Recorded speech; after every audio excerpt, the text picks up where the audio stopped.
Hello, my name is Christiana Loza, And I'm Jocelyn Roman.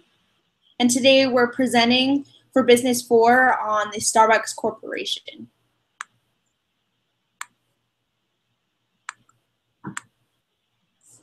So Starbucks opened its first store in 1971 at Pikes Place, Seattle, Washington. They have come a long way from their small single-store coffee shop to a massively recognized brand in the nation. On almost every corner and in every grocery store, a Starbucks can be found. Fueling Americans with caffeine, getting a drink at Starbucks has become the normal morning routine. Starbucks has been able to take European tradition and make it popular among Americans. As the number one choice in 2008, however, the recession hit and Americans learned to adapt to cheaper alternatives, hitting Starbucks hard and forcing them to close over 600 locations. Now that the economy is picking up, some consumers are holding on to their fiscal ways. Starbucks needs to find ways with dealing with price complaints of their coffee when cheaper competitors are becoming increasingly. They also need to stay on top of millennial trends, such as fast casual dining, and create a diverse menu to help them bring the morning crowd back for lunch. Finally, Starbucks hasn't had a fast success in other countries. Learning that other cultures have different routines and habits and being able to adapt to those differences will help Starbucks in countries like China and Japan. We conducted a SWOT analysis and found that Starbucks' strengths are that they are the leader in the coffee industry. They also treat their employees fairly, and the brand is hugely recognizable. There are so many locations worldwide in convenient places like college campuses, malls, libraries, and almost every corner. They have also begun to build a loyalty program for their customers. We found that their weaknesses are that pricing of products is higher than a lot of competitors like McDonald's and McCafe. Their La Boulang's chain bakeries are also closing because there is no long-term growth in that aspect of the company. The company is also based almost entirely on coffee, which means there is little room for growth in other aspects like food, and Starbucks is spending a large amount of money on expansion. There are also many opportunities Starbucks has in order to grow the company. For example, because of the high demand for a cup of Starbucks coffee, more locations are opening up across America.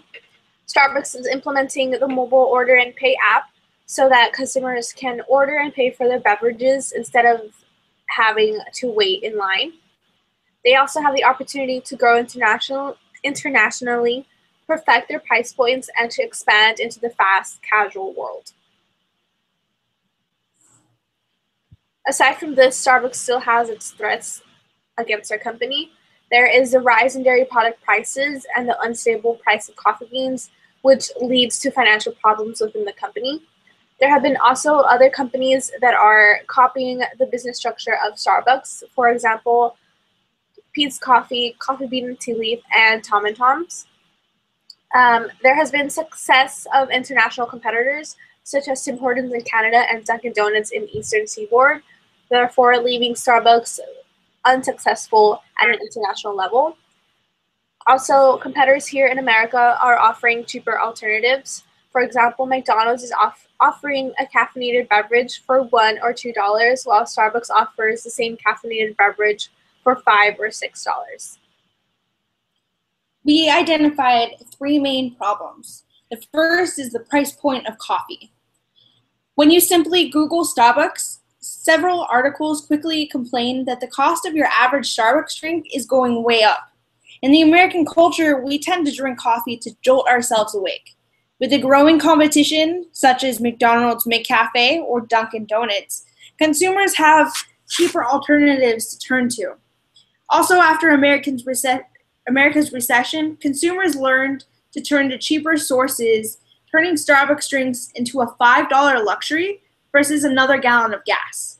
Now that the economy is looking up, some consumers may be holding on to the responsible ways. The price of Starbucks has increased to 5 cents to 20 cents, even though the cost of Arabica beans is decreasing.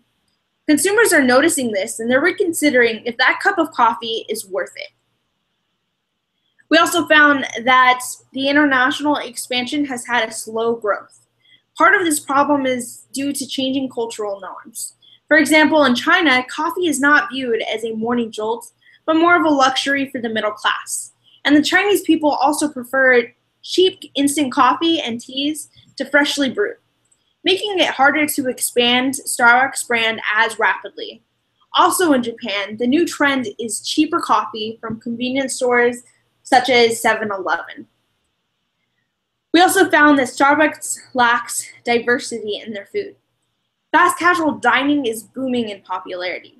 Panera Bread is a great spot for studying. There's fresh food for a low price and great coffee.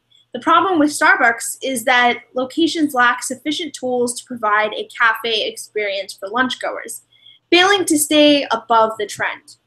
Starbucks has tried to fix this by offering pre-packaged food and sandwiches, but they can be pricey and not as fresh compared to other fast casual dining experiences. As a group, we have come up with 3 strategies in order to help aid these problems. For example, the first being that Starbucks can upgrade their loyalty program and offer more discounts throughout the year. Starbucks can also add fresh food items to their menu. And Starbucks can also adapt to different cultures in order to be more successful at an international level. With these strategies, we recommend different things. For their loyalty program, they currently do offer discounts for members on their birthday month. We do recommend, however, that they throw out that option and offer discounts on a more daily basis instead of having customers wait each year for that discount.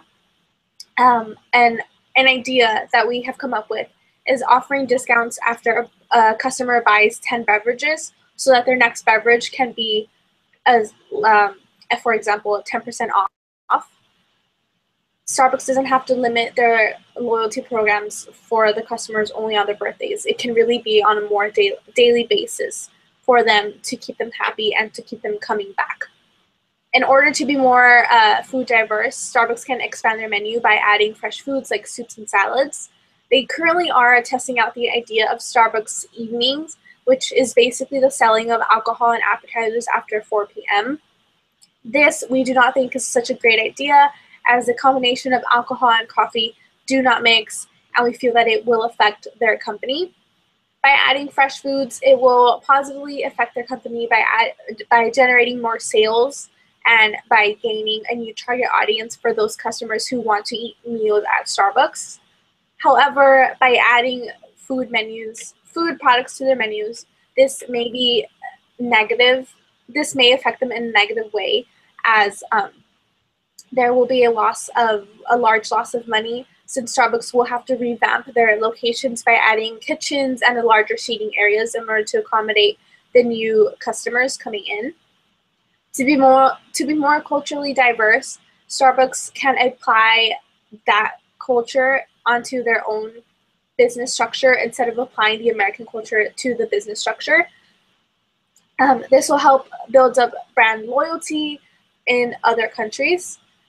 As mentioned before, it is more common in some countries to buy cheap coffee, so Starbucks can easily lower the price for their coffee, which wouldn't be such a big deal since the price of coffee beans are decreasing. Starbucks has done exceptionally well in staying on top of trends, but they just need to adjust slightly in order to increase popularity and help growth internationally.